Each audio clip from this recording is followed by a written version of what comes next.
watched several of your guys' games that I can find on YouTube and watch you guys play with a tremendous amount of tempo. It seems like you're jumping in and out of it with different sets and different formations pretty interchangeably. So I just wanted to start with what's your system number one for communicating with your players? And then do you use like signals or anything else like that? But then also, what's the way in which you drill it to help your players really internalize it and can play fast every Saturday afternoon? Yeah. So like the biggest thing tempo wise, we do a lot of stuff out of 11 personnel.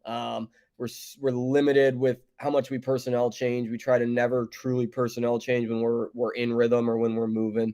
So that I think gives some of the fluidity is just being able to, get in and out of 10-piece sets and 11-piece sets. We've been really fortunate. 22 and 23, we had a tight end that could do it all last year. Didn't have those guys, so we were still 11 personnel bulk majority of the time, but didn't use them maybe as much in space. But I think for us, tempo wise, like I'm willing to put maybe not as good of an athlete in space to be able to go fast and to present different things to the defense. As opposed to trying to get, and we're in a true open 10-piece set, we get into 10P and vice versa. So, because we do a lot of our runs are 6-for-6 type runs. So that's why we use our tight ends so much. We'll be, our base formations are 2 by Y off and 3 by Y off. And then a lot of variations off of that. But that's the world we live in. We can run our entire offense out of those two formations. And heck, probably some games it feels like we do to defenses. But in terms of like the communicating, like our formation system, I think is super simple. I think in general for tempo, that's one of the things I love about it is it forces us as coaches to be simple and to coach better. I think, meaning like if it takes us 8 points to communicate something, whether it's a technique or a concept or whatever, like we're not coaching it well enough, because if they have to process, 8 things, they're not gonna be able to do that and play fast. We're trying to snap the ball under 12 seconds as much as we can. So the simplicity piece is part of why I love the tempo part. From a coaching standpoint, it's really helped me as a play caller too. Not getting into the perfect play every time. Sometimes the best play is the fastest play, and let's just let it rip a little bit. Being aggressive, being simple, are two of the things I really like about it from a play caller standpoint. And just from a system in general, it allows our guys, I think, to just play fast and play free, because there isn't a lot of thinking, or there's a lot of, I shouldn't say a lot of thinking, because obviously football can be a complex game, but making that as simple as we can, grouping things to it as much same as you can. Anytime we can say, hey, this is the same as, X is the same as Y, that's great. Because it's one less thing to coach, or for them to process, I should say, excuse me. So, yeah, but like in terms of the formation stuff, we one word formation everything. We default set it to the field, so we don't use right and left. It's all just, hey, we're going to assume we're to the field. If we want to go into the boundary, we tag a right and left call to it, so they know like, hey, it's an FTB, or a middle of the field call where we're truly in the middle. Hey, let's give them a direction. So that way there's not a ton of overthinking of short, long, whatever. Like they hear triple right, we're going to set it triple right, whether it's the left hash, middle of the field, right hash. And so that's helped. I'm a big believer in that. Like I think truly directional tagging formations is a waste of syllables. And for us, like syllables are what help us go fast, as goofy as that sounds. We'll sit down in a meeting and break words down. Like, all right, that's 4 syllables. Like we have no 4-syllable words in our entire nomenclature. If we can shorten it to 2, we will. Like we had a concept a couple of years ago. It was Cadillac, and because we had a cars bucket, and we were like, let's just call it Caddy. Like, as silly as that is, like that's 1 syllable less, but now that saves a half second for me to communicate it, a half second for them to process it, a half second for them to get lined up. Now we've shaved off, 1.5 seconds, and maybe 1 second, whatever it is, right? That's the difference to me between going fast and going at that speed that they can't keep up. I've found, and this is not an official statistic, but just seems if we can get under 10, we're cruising. We are like the defense is truly on their heels. I think from like that 10 to 14 second range, we're moving. It's fast, but I think the defense can kind of get caught up to that pace eventually, kind of, and teams in our league have seen it now. They do a better job at it. And then, if we're over 15 seconds, to me, whether it's 15 or 34, it really doesn't matter because you're not moving fast at that point. So to be able to shave a second off and maybe go from 11 to 10 seconds to me is important because, like I said, I feel like that's kind of that threshold of like, holy cow, we're cruising versus they're moving fast, but we're still able to, feel like we're not totally running around like a chicken with our heads cut off. Do you guys do any motioning or shifting or anything like that? And if so, is it communicated within the formational tag or the one word tag? That is not so. We'll tag our motions and shifts. We don't shift a ton. We will do some motion. And the big thing with our motions is so, like, in my opinion, you look back like over the last 15 years now, but like early 2010s, like Chip Kelly was rolling at Oregon. He's kind of the first tempo guy, and I know there were other guys too, but like, and they're cruising, and that gets popular. And then I think teams what happened is teams just tried to run a bunch of plays fast all the time, and you'd see like those 100+ plays a game, and like it was inside zone stick RPO, and like that worked, but now defenses adjusted to that, and so to me, there's a big part of being like strategically fast versus just fast all the time. Like if you're just trying to call plays every 12 seconds, like, yeah, you're going to get over 100 or over 90, but I think that you get to almost a point of no return. So to your point, like we motion, if we're not, we break it down to rhythm and non-rhythm situations. So like when we're in rhythm, we're not motioning. That's when we get our one word calls. That's when we get our base stuff. Like we're cruising, trying to break that 10-second threshold. If we're not in rhythm, negative play, incomplete pass, injury, real or not, from the defense, like there's no point to get the play out fast because we don't have any strategic advantage per se in terms of that. So that's something that we've kind of evolved over the last couple years. Last year, honestly, I probably got too enamored with it and was trying to motion and things like that instead of just calling it and hauling it at times. So our motions, we use a pretty like we tag the letter with the type of motion. So like Z in, wide, short, whatever. Like it's not, we don't try and go super short with that because we don't necessarily need to because we're not gonna motion if we're rolling. Like we're slowed down. It's catch your breath, and that's where I think you've seen again my unofficial metrics, but kind of a resurgence in tempo is guys that are more strategic with it. Like you're the Heupel and oh my gosh, Golish and even Kiffin at Ole Miss, like they're fast, but they're not fast necessarily all the time. But when they get in rhythm, and that to me, I think is where it's deadly because now you're going fast, but you're still having the little ability to change your speed up. Like again, it's fast and faster versus super fast and huddle and all that. But so we use the motions, and this is stealing it 100%. I listened to a clinic from Golish down there at USF, like we use motions to create the illusion of tempo. So when we're not in rhythm, we're going to try and create that illusion of changing the picture, making them communicate, all the things that motion does to try and, get the ball in rhythm essentially. And then once we get it in rhythm, now our tempo is rolling and we can use it as a weapon for us. So Now, I know you guys jump in and out of different tempos, different formations, sometimes using super wide splits, sometimes getting to more condensed formations. Are those additional tags to let your guys know that we're in a separate formation, like we're running this formation with wide splits? Or is it something that in your one word formational system that is communicated? And honestly, what's easiest for your players to understand in terms of what's the formational alignment? Is it wide? Is it tight? What's the system that you guys use? yeah, we do it all. We call it all different formations. So like our default is the wide splits. And so like that's our base formation stuff. And then if we want to condense our splits down, we have just different formations. So like our double is our base 2x2 Y off wide splits. If we want to invert who's like bring our outside into the slot. We call that ditch, like double switch, kind of roll it into one word. If we want to cut our backside receiver down, we call it dunk and tell them, hey, the hard K sound is like you cut, give them kind of an audible clue with it.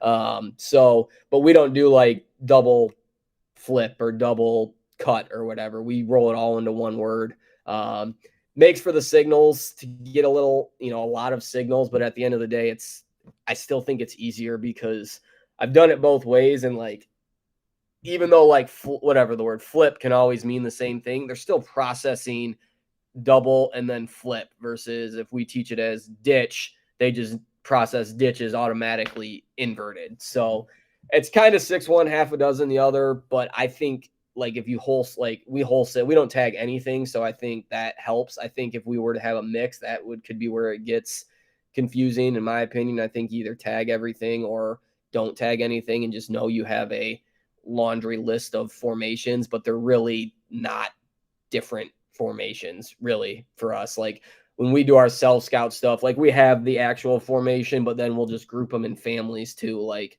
2x2 Y off. So we just kind of have an idea like, hey, when we're in this structure, we're doing this generally. And then, all right, hey, what is there a tendency when we bring our outside guy in or cut it down, things like that, just so we're not being too predictable, but it's still kind of that same structure. Like on my call sheet, and I'm kind of messing with it, so it may be a little different, but like I just have a 2x2 Y off section. I don't have one for each formation. It's like, hey, here's our double calls, here's our dunk calls, here's our ditch calls, because to me it's still kind of the same picture you're going to get defensively from them, because they're going to treat it as 2x2 Y off. Obviously, if you cut it down, they may treat that as like a bunch check, but that's still structurally not a dramatic change for us. So that's kind of how we get in and out of it. I think that helps us get in and out of it fast too, because we're one signal, one word, and rolling with that. All right, now let's approach it more so from like a play caller standpoint. Now, I know I've tried tempo a variety of different ways, and one of the things that I usually ran into as one of the most challenges to get started was developing a call sheet and getting into that flow of calling a game and being able to infuse our tempo and still be able to follow some sort of a game plan. So like for me, sometimes I might script it out like these are a series of 2 or 3 plays, and maybe it's based on hash or middle or whatever it's going to be, wide side of the field, short side of the field. How do you find it to be the most successful for you when you're trying to plan out and script like your game plan, and when you're getting into like the heat of a game? What's your best tried and true strategy for calling a game when it comes into using tempo? Yeah. I think it's kind of, again, this won't be a great answer. My dad was a college coach growing up. I would skip my senior homecoming to go to one of his games in high school. So like I'm a junkie, like a lot of coaches are, but I've been fortunate enough to just be around it to where I think I have a really good, just natural feel. So some of that process, I guess, is just gut feel, and trusting the prep work we've done, which I know is like such a cop out answer, but it really is kind of how we do it. Like, guys, why'd you call that? I have no idea. Like, it just, hey, the other thing too is like not giving the defense answers. So like I've had coaches say you call games like a JV high school coach where you just call the same play 18 times in a row. And to me, that's like the greatest compliment. Like, why would we give the defense if they don't know how to stop 2x2 duo with a glance RPO? Why would I get cute and not go back to it? I heard that from, I think it was Brent Venables when I first became a coordinator, made a mention of that from a defensive standpoint. Like, coach, they get so enamored with whether it's your top 20, your first drive, or even like that sequence that you try to visualize. They get so enamored with that they don't realize that is actually the third play of the game or the third play of the drive that they gashed us on. We didn't have an answer for that. They go away from it, and then we're able to, now with replay for us. And I don't know, do you guys get replay in there? I think most high schools have for a while, but I didn't know state by state. Like, you get it fixed at over the in between drives, and then you go back to it and they have an answer for it. But if you just stayed in it, like, they don't have a way to get that answer in the course of a drive. So that's another part. The other thing is like we build in our answers to everything too. Like we have, like I said, to try and keep it simple, like we have even, odd, and then we call it solid, but like your four eyes and a walk up, like it's a three down front, but it's really a fourth D lineman. We call it solid. And basically, like our O line, they idea even, and they know their even rules. They idea odd, they know their odd rules. So we don't have to get into that checks and check with me's, and this isn't a great look. And there's times that there looks that aren't great, but we at least feel like we can get all of our plays off the ground. All of our RPOs have a man and access and a post snap read in some way, shape, or form. And so we kind of build all those in so that we have the answers. And then, I guess the other caveat, kind of rambling, but like I think too, it's okay to say they got us, guys. Like when you're game planning or even like on the play, you're watching the film, like, yeah, and 4th and 2, you don't want to get got, but like I think sometimes like you can just get into that slippery slope of always trying to have the pen last and always trying to have the perfect call, and like sometimes they win, just like sometimes we win, right? Sometimes good offense beats good defense, and sometimes, yeah, hey, if they bring this blitz into this call, like they win. You know, and so I think that helps at least kind of getting your team to buy into the tempo stuff, at least like, hey, being willing to like admit almost like, hey, they beat me on that play, but we're going to come back in 10 seconds and do it again. And that's a part of it. Like we tell our guys, good play, bad play, play the next play, and we'll get it fixed in between drives. And then another part to another quote that we have on a lot of our stuff and throw out there. It's a good plan violently executed now is better than a perfect plan a week from now, or something like that. It's a General MacArthur quote, but basically like sometimes let's just do what we do and do it really fast and make them stop it.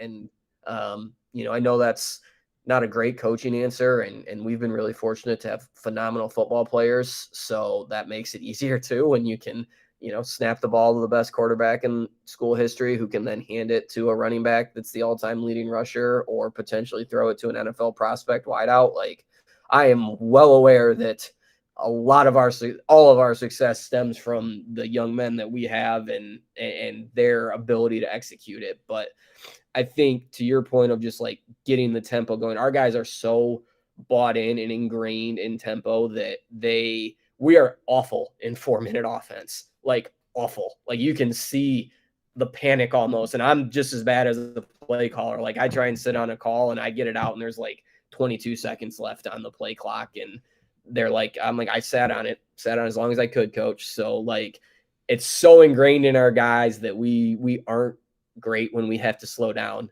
But again, it's worth like when we don't have to, we can, when we're pushing the tempo, we're pretty good. So it's, we're getting better at it. We've figured some stuff out. We do a little slow down huddle now, like in a true 4-minute situation.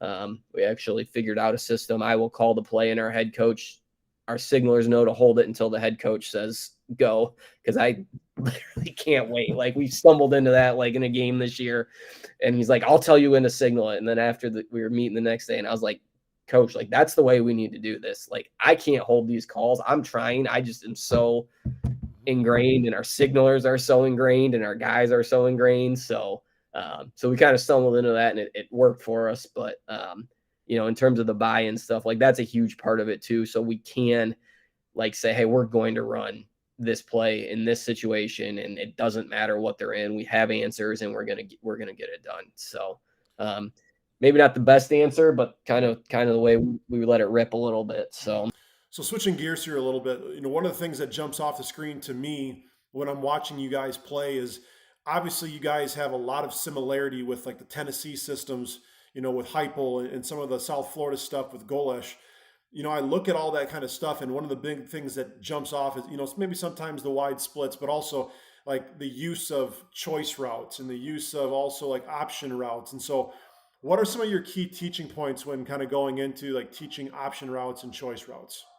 Maybe for somebody who has never done it before, what were some of your tips that you would give them to start out with? yeah, for sure. I think if you're gonna do it, you got to major in it. If you're gonna be a choice team, you got to major in it because it's expensive, but I think it's worth it because you essentially have answers to everything. Because you're as simple as it is, you're throwing it where they're not, right? And I know that's easy to say and takes time to get there, but that's what you're doing, and that's why it's so good. I also think if you're going to run choice, you have to run the plus splits. I'm a huge believer in that. Honestly, like I love tempo. I want to be a tempo team. If our head coach came into our own and said, "Hey, I don't know if we can go tempo, and here's the reasons why," it would be a conversation. But I understand the negatives of tempo from the risk of your defense, the time of the lack of productive drives, and all those things. Like I get that to a point that if we don't feel like we have the defense to put them in those positions, I understand that. Again, I wouldn't do it willingly, but I get it. The splits is honestly what I would die on. I think the splits are what make this offense what it is, and this system what it is. There's so much space that you attack that a defense just doesn't. I don't think they fully realize how much more space they're playing in. Like you'll see it from our guys. They'll roll down on their landmarks and they're doing a great job, but like we're outside the numbers on the red line and like that's the dead area or close to it. And it goes against some of the stuff that they're ingrained when you go against a normal splitted team.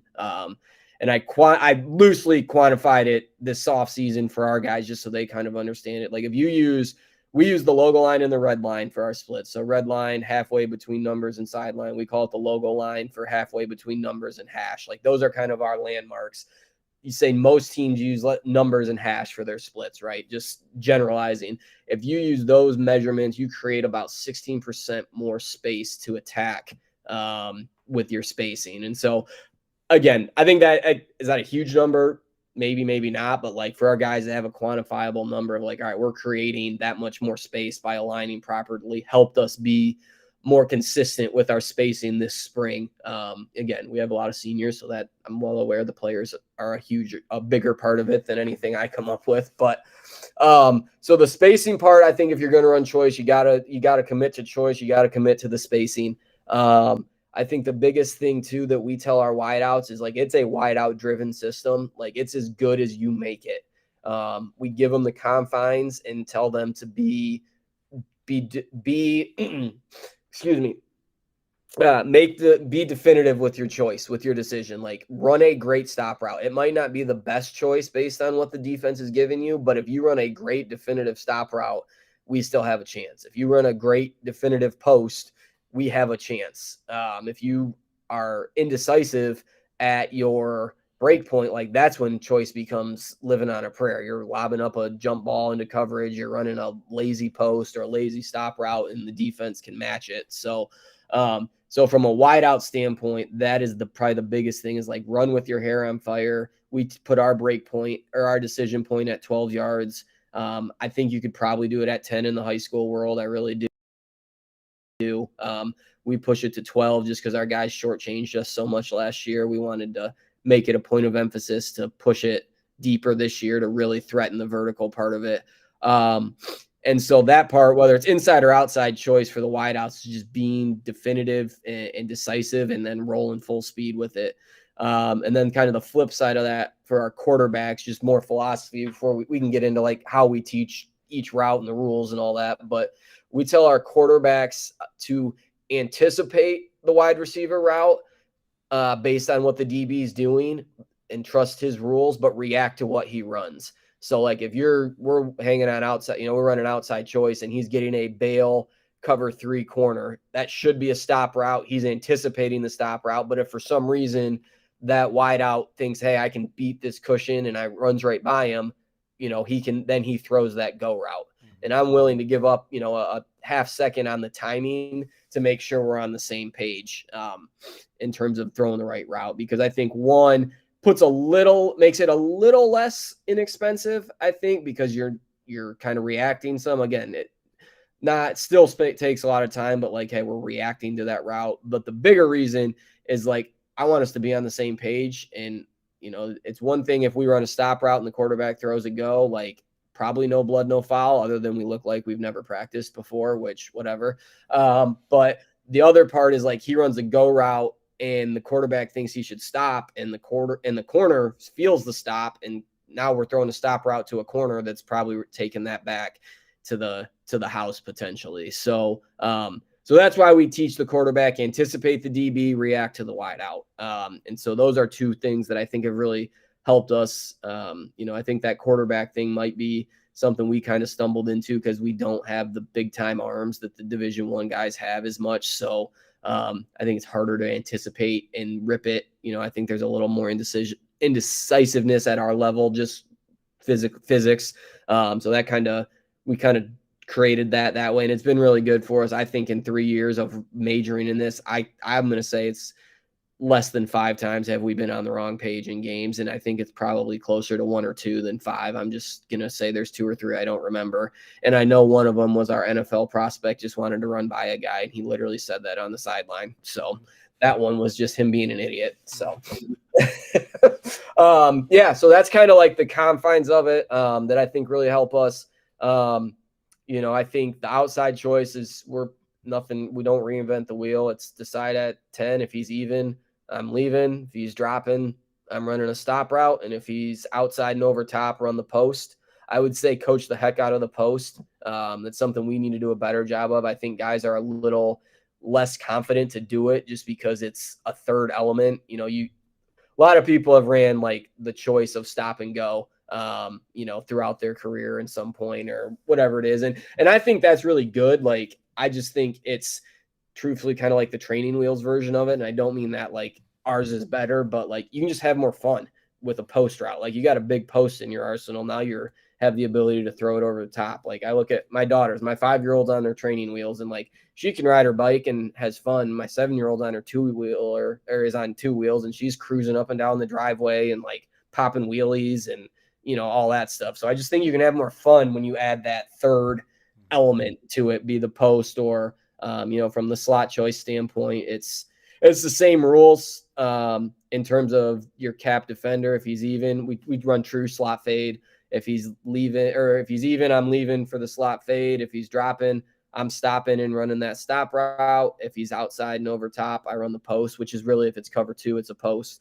And then the fourth element to slot choice that we run, and I think this is again kind of what really makes it lethal, is if we get any type of rotation, we convert it to a stop or a dig, mandated stop or dig. Even if they think they can get up the seam, which they will do, like it has to be a stop or a dig because the defense, if they're playing a form of cover 3, they have a post safety and an outside third player. So they have the slot fade and the post covered. Even if though they may feel like they can get there, they are mandated to run a stop or a dig on that. So, so that's kind of the fourth part that we do on the slot choice. And we switched it to a dig this year. We used to give them the freedom to like bend it, but we found our bends and our posts look very similar. They were either really lazy posts or really bad bend routes. So now we switched it to a dig so that we told them, like, if we get rotation, we should see you settle cut, break down, and you're either breaking down to run a stop and retrace or breaking down to run a dig across and kind of finding space in between the underneath droppers. So that's part of why we did that too. Gives us kind of a visual cue as coaches to be able to say, like, what was your choice? It was a post, or it was a dig. Well, why are we speed cutting? Like, that's a lazy dig route on that, or vice versa. So worked okay in the spring for us. Our defense doesn't run a ton of cover 3. They ran a mixed bag of stuff. So got a little bit, but not like enough to say it worked a ton, just because we didn't see a ton of cover 3 into choice this spring, just the way it hashed out. So